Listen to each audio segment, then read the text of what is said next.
मग असं 9व्या अध्यायामध्ये मौल्यांनी भक्ताचे स्वरूप या सर्व विधी सांगत सांगत 10व्या अध्यायामध्ये मौल्य म्हणतात जंगमाचं शांती आदी अशी 7 लक्षण युक्त जे काही जंगम आहे त्याला महत्व दिलेले जाते। तो 7 लक्षण राहणारा जंगम त्याच्या अंगात शांती, त्याग, धर्म अशी अनेक 7 लक्षण त्या जंगमाच्या अंगात राहायला पाहिजे म्हणून जंगमाचं स्वरूप सांगितलेलं आहे।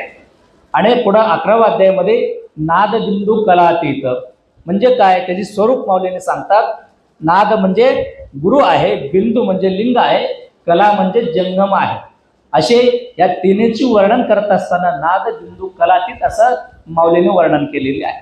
आणि हे सांगत असताना इष्ट प्राण भावलिंगाचं महत्त्व तेवढाच नव्हे तर षडलिंगाची उत्पत्ती, इष्टलिंगाची धारणाची पद्धती अशी नवलिंगाची जे काही वेगळ्या वेगळ्या पद्धतीनं विश्लेषण माऊली या 11व्या अध्यायामध्ये केलेले आहे। मग ह्याच्यामध्ये बघा इष्ट प्राण भावलिंगाची मौल्य खूप व्यवस्थितपणे विषय मांडलेले आहे।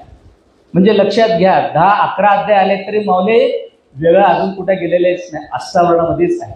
गुरु, लिंग, जंगमा ह्याच मध्ये आणि थोडाफार जे काही आचार आहेत त्याच्यामध्ये वृत्त्याचार घेतले, सदाचार घेतले।